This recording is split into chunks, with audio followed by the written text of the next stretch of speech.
सौगात न्यूज में आपका स्वागत है। पेश हैं आज की खबरें। हरियाणा में भारी बारिश से हालात गंभीर हैं। पंजाब में बाढ़ के बाद अब हरियाणा के कई जिलों में खतरा बढ़ गया है। मौसम विभाग ने अगले 48 घंटे के लिए अलर्ट जारी किया है। हालात को देखते हुए मुख्यमंत्री नायब सैनी ने दुबई दौरा रद्द कर दिया है। सभी अधिकारियों और कर्मचारियों की छुट्टियां रद्द कर दी गई हैं। कई जिलों में कंट्रोल रूम बनाए गए हैं। किसानों को भारी नुकसान हुआ है। कई जगह सड़कों पर पानी भर गया है और मकान गिरने की घटनाएं भी सामने आई हैं। मुख्यमंत्री का कहना है कि सरकार हालात पर पूरी तरह नजर रखे हुए है और स्थिति नियंत्रण में है। हरियाणा सरकार ने शहीद जवानों को सम्मान देने के लिए बड़ा फैसला लिया है। अब प्रदेश के 75 सरकारी स्कूलों का नामकरण जांबाज सैनिकों के नाम पर किया जाएगा। यह पहल 17 सितंबर से 2 अक्टूबर तक चलने वाले राज्यव्यापी सेवा पखवाड़े का हिस्सा है। शिक्षा विभाग और सैनिक कल्याण बोर्ड मिलकर स्कूलों की सूची तैयार करेंगे। इस दौरान पूरे प्रदेश में स्वच्छता अभियान, प्लास्टिक मुक्त अभियान, खेल और सांस्कृतिक प्रतियोगिताएं आयोजित होंगी। साथ ही 75 आंगनबाड़ी केंद्रों का आधुनिकीकरण और 75 पर्यटन स्थलों पर विशेष अभियान चलाया जाएगा। मुख्यमंत्री नायब सैनी हर रोज मुख्य कार्यक्रम की अध्यक्षता करेंगे। सरकार का कहना है कि इस पहल का उद्देश्य शहीदों के प्रति सम्मान जताना और समाज में सेवा भावना को बढ़ावा देना है। हरियाणा सरकार ने अनुबंधित कर्मचारियों का वेतन बढ़ाने का फैसला किया है। हरियाणा कौशल रोजगार निगम के तहत काम कर रहे करीब 1.20 लाख कर्मचारियों के वेतन में 5% की बढ़ोतरी की गई है। यह बढ़ोतरी 1 जुलाई से लागू होगी, जिससे कर्मचारियों को हर महीने 900 से 1200 रुपए तक का फायदा मिलेगा। इससे पहले जून में भी 1 जनवरी से 5% की बढ़ोतरी की गई थी। अब अनुभव के आधार पर कर्मचारियों को 10 से 20% तक अतिरिक्त बढ़ोतरी का लाभ भी मिलेगा। सरकार का कहना है कि इस फैसले से कर्मचारियों का मनोबल बढ़ेगा और उन्हें सीधा आर्थिक सहारा मिलेगा। हरियाणा में लगातार बारिश से नदियां उफान पर हैं। अंबाला की टांगरी और यमुनानगर की सोम नदी ने तबाही मचा दी है। अंबाला की कई कॉलोनियों में पानी घुस गया है, जिसके बाद लोगों को निकालने के लिए एसडीआरएफ की टीमें तैनात की गईं। टांगरी नदी के किनारे का तटबंध टूटने से हालात और बिगड़ गए हैं। वहीं सोम नदी का तटबंध टूटने से 300 एकड़ से ज्यादा खेत पानी में डूब गए। उधर हथनीकुंड बैराज के सभी 18 गेट खोल दिए गए हैं। करीब 90,000 क्यूसेक पानी छोड़ा गया है, जो अगले 2 दिन में दिल्ली तक पहुंच सकता है। कई जिलों में धान और गन्ने की फसल जलमग्न हो चुकी है। प्रशासन अलर्ट पर है और प्रभावित इलाकों में कंट्रोल रूम और बचाव कार्य चलाए जा रहे हैं। हरियाणा के पानीपत में डेंगू से 1 साल की बच्ची की मौत हो गई है। बच्ची मूल रूप से शामली की रहने वाली थी और पिछले 2 दिनों से निजी अस्पताल में भर्ती थी। हालत बिगड़ने पर उसे नागरिक अस्पताल लाया गया, जहां डॉक्टरों ने मृत घोषित कर दिया। बच्ची की प्लेटलेट्स बेहद कम हो गई थीं और वह बेहोशी की हालत में थी। मौत की खबर के बाद स्वास्थ्य विभाग में हड़कंप मच गया है। पानीपत स्वास्थ्य विभाग ने शामली प्रशासन को अलर्ट कर दिया है और बच्ची के मोहल्ले में ब्लड स्लाइड बनाकर डेंगू के मरीजों की जांच शुरू कर दी गई है। डॉक्टरों का कहना है कि बच्ची की हालत गंभीर थी और अस्पताल पहुंचने से पहले ही उसकी मौत हो चुकी थी। पानीपत में ट्रैक्टर चालक के अपहरण और हमले के मामले में पुलिस ने बड़ी कार्रवाई की है। इसराना थाना पुलिस ने दूसरे आरोपी धर्मवीर को गिरफ्तार कर जेल भेज दिया है। धर्मवीर ने पूछताछ में कबूल किया कि उसने पहले से गिरफ्तार विकास उर्फ बिक्कू के साथ मिलकर यह वारदात की थी। दरअसल शिकायतकर्ता अमित का कहना है कि विकास के भाई पर उनके पैसे बकाया थे। इसी पुराने वित्तीय विवाद के चलते आरोपी ने अमित के पिता सतीश का अपहरण कर मारपीट की। पुलिस ने मामले में तेजी दिखाते हुए आरोपियों पर शिकंजा कसा है और आगे की जांच जारी है। फरीदाबाद में 7 महीने पहले हुई हत्या का खुलासा हो गया है। मामला शराब पीने के दौरान दोस्तों के बीच हुए झगड़े से जुड़ा है। 3 दोस्तों ने मिलकर अपने ही चौथे साथी दिनेश की गला घोंटकर हत्या कर दी और शव को ताजूपुर के जंगल में फेंक दिया था। शव की पहचान न हो सके, इसके लिए सिर भी कुचल दिया गया था। बाद में डीएनए टेस्ट के जरिए मृतक की पहचान की गई। क्राइम ब्रांच ने जांच करते हुए करीब 70 लोगों से पूछताछ की और आखिरकार आरोपियों तक पहुंच गई। हिरासत में लेने पर तीनों ने अपना गुनाह कबूल कर लिया। फिलहाल 2 आरोपी पुलिस रिमांड पर हैं, जबकि 1 आरोपी को न्यायिक हिरासत में जेल भेज दिया गया है। फरीदाबाद जिले में अब बार बार होने वाली बिजली कटौती से लोगों को राहत मिलने वाली है। बिजली विभाग ने सभी ओवरलोड ट्रांसफार्मरों की क्षमता बढ़ाने का फैसला किया है। जिले में कुल 20,000 से ज्यादा ट्रांसफार्मर हैं, जिनमें से कई ओवरलोड हैं। इस वजह से अक्सर फ्यूज उड़ने और बिजली गुल होने की शिकायतें आती रहती हैं। बिजली मंत्री अनिल विज के आदेश पर विभाग ने इस दिशा में तैयारी शुरू कर दी है। अधिकारियों का कहना है कि उपभोक्ता स्वीकृत लोड से ज्यादा बिजली का इस्तेमाल करते हैं, इसलिए लोगों से अपील है कि वे अपना लोड स्वीकृत करवा लें। विभाग का दावा है कि ट्रांसफार्मरों की क्षमता बढ़ने के बाद जिले में बिजली आपूर्ति और सुचारू हो जाएगी, जिससे कटौती की समस्या काफी हद तक खत्म हो जाएगी। फरीदाबाद में केंद्रीय राज्य मंत्री कृष्णपाल गुर्जर ने किसानों को भरोसा दिलाया है कि उनकी मर्जी के बिना जमीन का अधिग्रहण नहीं होगा।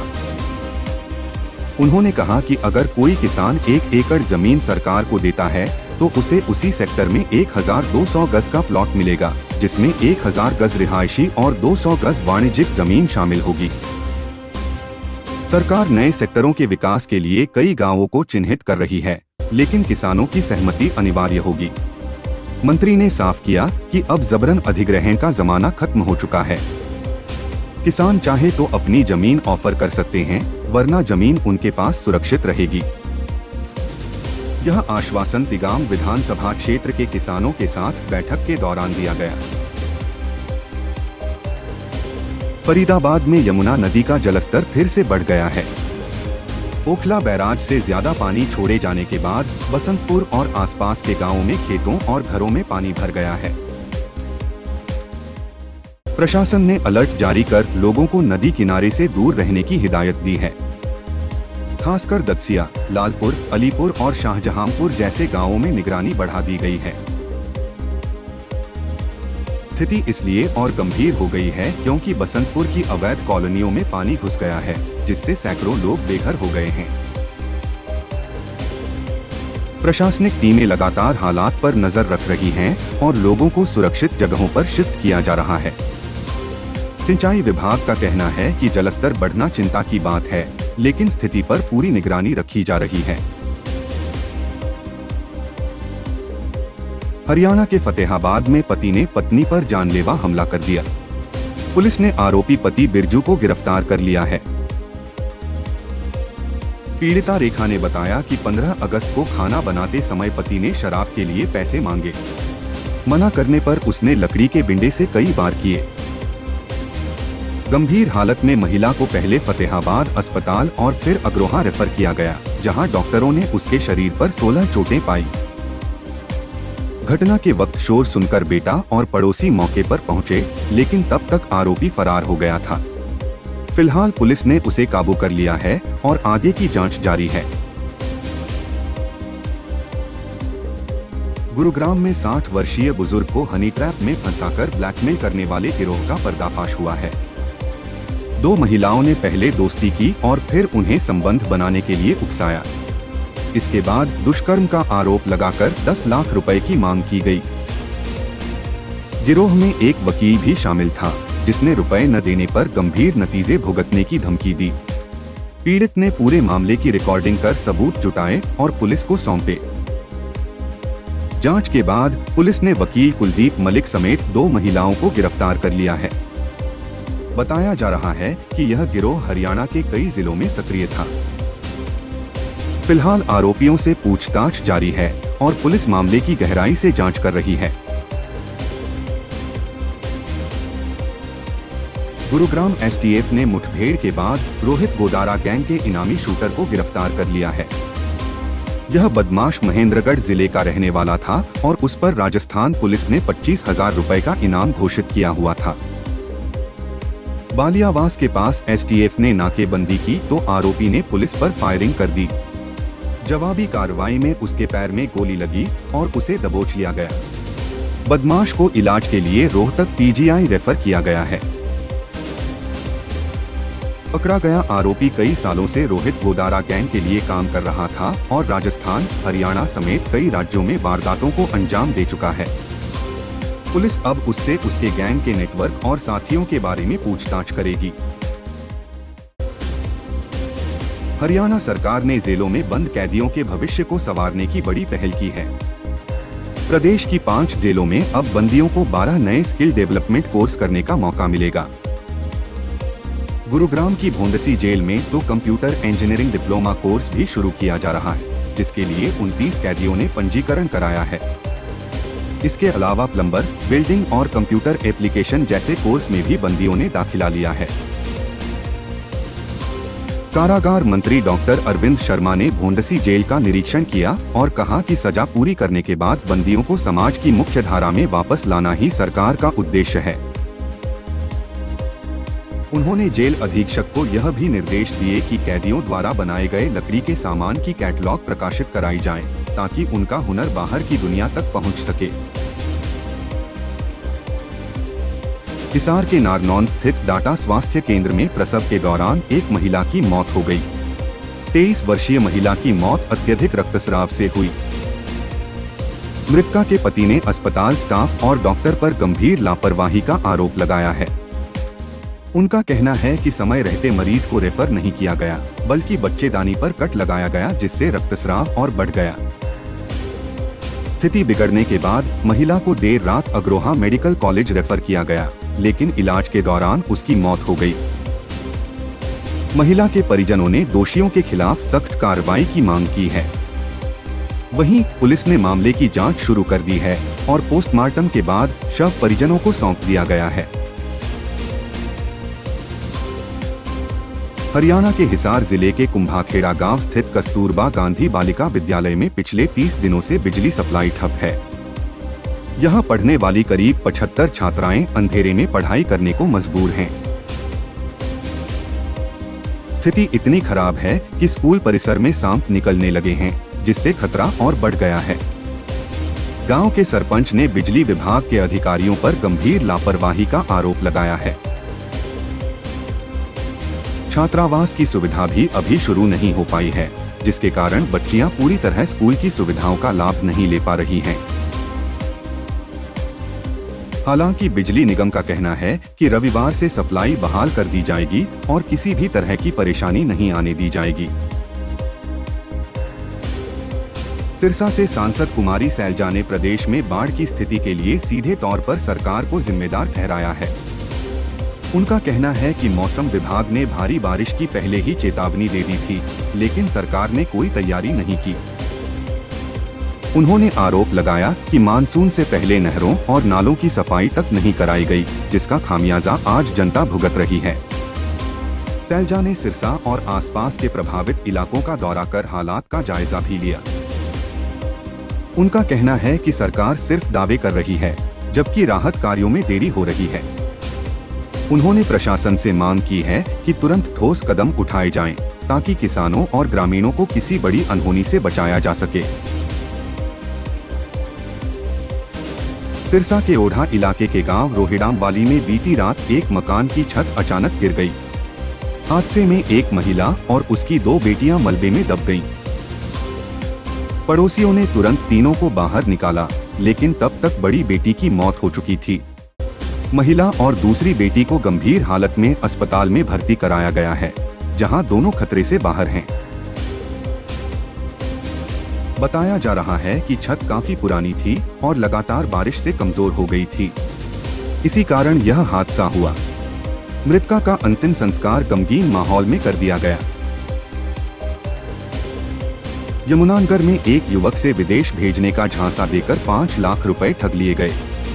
पीड़ित करमचंद ने शिकायत में बताया कि सुमित वर्मा नाम के व्यक्ति ने खुद को विदेश भेजने वाला एजेंट बताया और 5 लाख रुपए व जरूरी दस्तावेज ले लिए, लेकिन न तो वीजा लगवाया गया और न ही विदेश भेजा गया। पैसे वापस मांगने पर आरोपी ने धमकी देना शुरू कर दिया। थाना छप्पर पुलिस ने मामला दर्ज कर जांच शुरू कर दी है। फिलहाल आरोपी की तलाश की जा रही है। यमुनानगर के गांव फेरुवाला में शराब पीने के दौरान हुई लड़ाई ने खौफनाक रूप ले लिया। यहां 32 वर्षीय मनोज कुमार की 4 युवकों ने पीट कर हत्या कर दी। पुलिस ने गांव के ही सुमित, रजत, राकेश और निक्की पर केस दर्ज किया है। सभी आरोपी फिलहाल फरार हैं। परिजनों का आरोप है कि रंजिश के चलते मनोज की हत्या की गई। उसकी एक्टिवा और खून से सनी लाश रामखेड़ी अड्डा के पास खेतों में मिली। 5 से डंडे भी बरामद हुए हैं जिनसे वार किया गया था।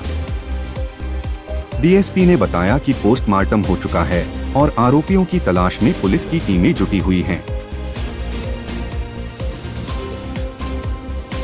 रोहतक जिले के खैडी गांव में अज्ञात चोर 16 भैंसें चोरी कर ले गए।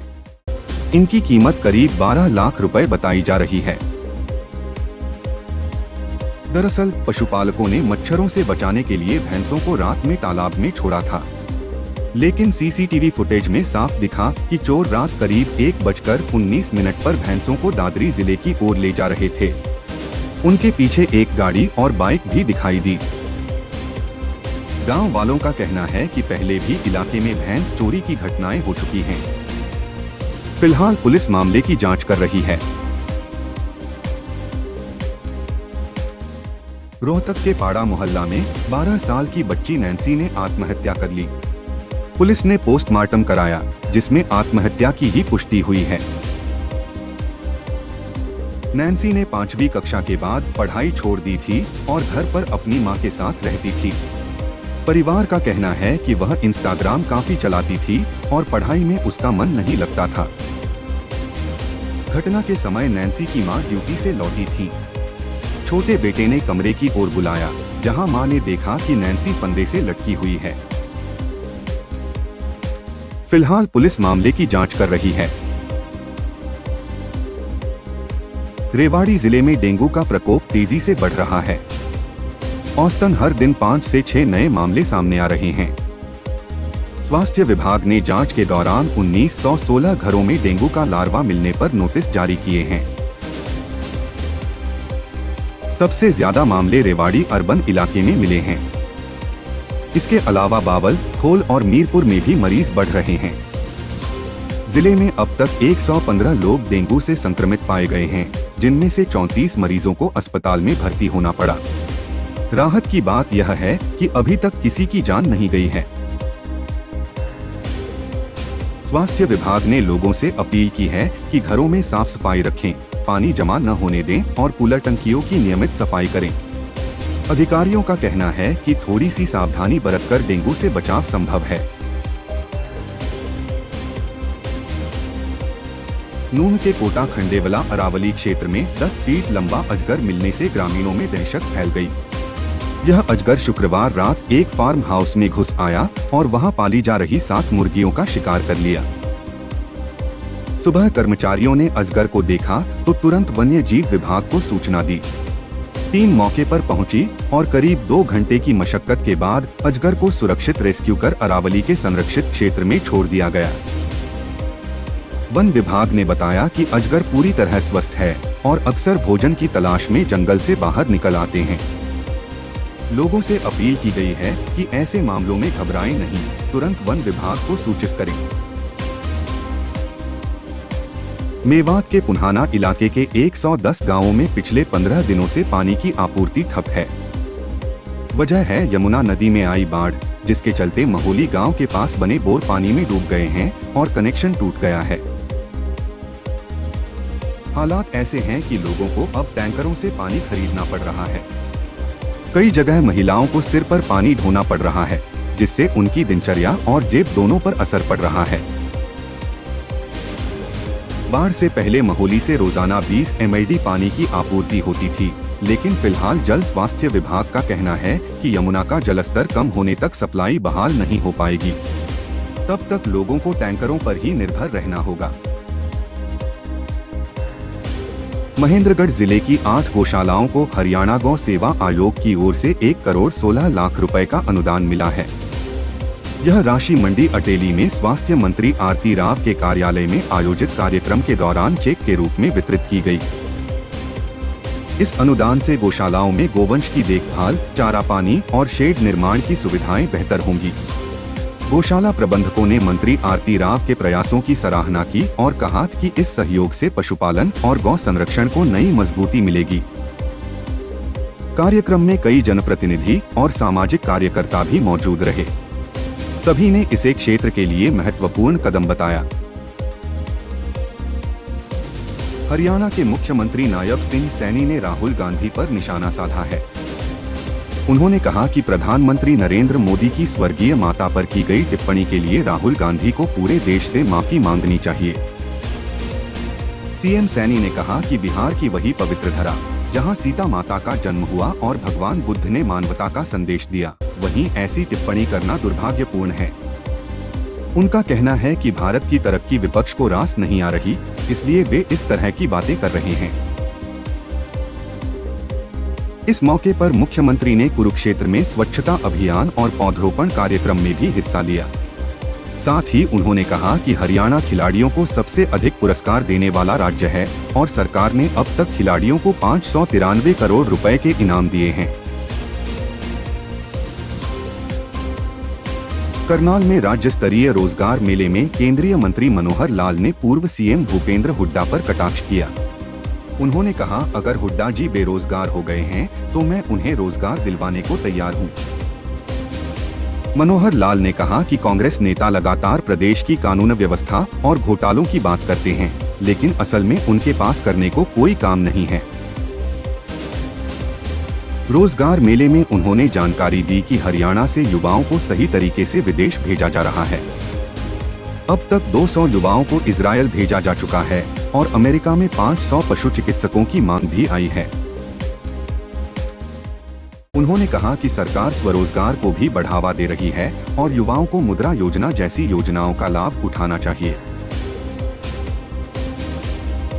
कैथल में युवती के अपहरण और फायरिंग के मामले में फरार चल रहे 2 बदमाश आखिरकार पुलिस के शिकंजे में आ गए हैं। हरियाणा एसडीओ की टीम ने मेरठ से दोनों को गिरफ्तार किया है। यह कार्रवाई तब हुई जब टीम सिविल ड्रेस में मेरठ कोर्ट के बाहर पहुंची। जैसे ही आरोपी बाहर निकले, पुलिस ने उन्हें पकड़ लिया, लेकिन वहां करीब 100 लोगों की भीड़ जमा हो गई और पुलिस की गाड़ी पर हमला कर दिया गया। एक बार तो बदमाश भीड़ की मदद से छूट गए, लेकिन एसडीओ ने पीछा कर दोबारा गिरफ्तार कर लिया। गिरफ्तार बदमाशों में सुखदेव उर्फ सुक्खा और मंजीत शामिल हैं, जिन पर हत्या और हथियारों के कई मामले दर्ज हैं। दोनों को कैथल लाकर कोर्ट में पेश किया गया, जहां उन्हें 6 दिन की पुलिस रिमांड पर भेजा गया है। सरकार ने साफ किया है कि कानून से खिलवाड़ करने वालों को किसी भी हाल में बख्शा नहीं जाएगा। कैथल के मालखेड़ी गांव के रहने वाले 28 साल के युवक विक्रम ने लाइव वीडियो बनाकर जहरीला पदार्थ पी लिया। इलाज के दौरान उसकी मौत हो गई। युवक ने मरने से पहले 2 वीडियो बनाई थी, जिसमें एक महिला समेत 3 लोगों पर ब्लैकमेलिंग और प्रताड़ना का आरोप लगाया। पुलिस ने परिजनों की शिकायत पर तीनों आरोपियों के खिलाफ केस दर्ज कर जांच शुरू कर दी है। विक्रम 2 बच्चों का पिता था और कंप्यूटर ऑपरेटर का काम करता था। परिवार का कहना है कि वह पिछले 1 महीने से डिप्रेशन में था और लगातार ब्लैकमेलिंग से परेशान था। पुलिस का कहना है कि मामले की गंभीरता से जांच की जा रही है और दोषियों पर कड़ी कार्रवाई होगी। जींद में हुए ऋषि लोहान हत्याकांड का मुख्य आरोपी आखिरकार पुलिस की गिरफ्त में आ गया है। आरोपी रोहित को सीआईए ने मुंबई एयरपोर्ट से गिरफ्तार किया, जब वह विदेश भागने की कोशिश कर रहा था। बता दें कि ऋषि लोहान की हत्या 6 जुलाई को जींद रोहतक नेशनल हाईवे पर की गई थी। इस दौरान उस पर ताबड़तोड़ गोलियां चलाई गईं और मौके पर ही उसकी मौत हो गई थी। ऋषि के खिलाफ भी कई आपराधिक मामले दर्ज थे। इस केस में पुलिस पहले ही 3 आरोपियों को पकड़ चुकी है। अब मुख्य आरोपी रोहित से पूछताछ की जा रही है, जिससे हत्याकांड की साजिश और बाकी आरोपियों से जुड़े राज खुलने की उम्मीद है। आज के समाचार में बस इतना ही। देखते रहें सौगात न्यूज।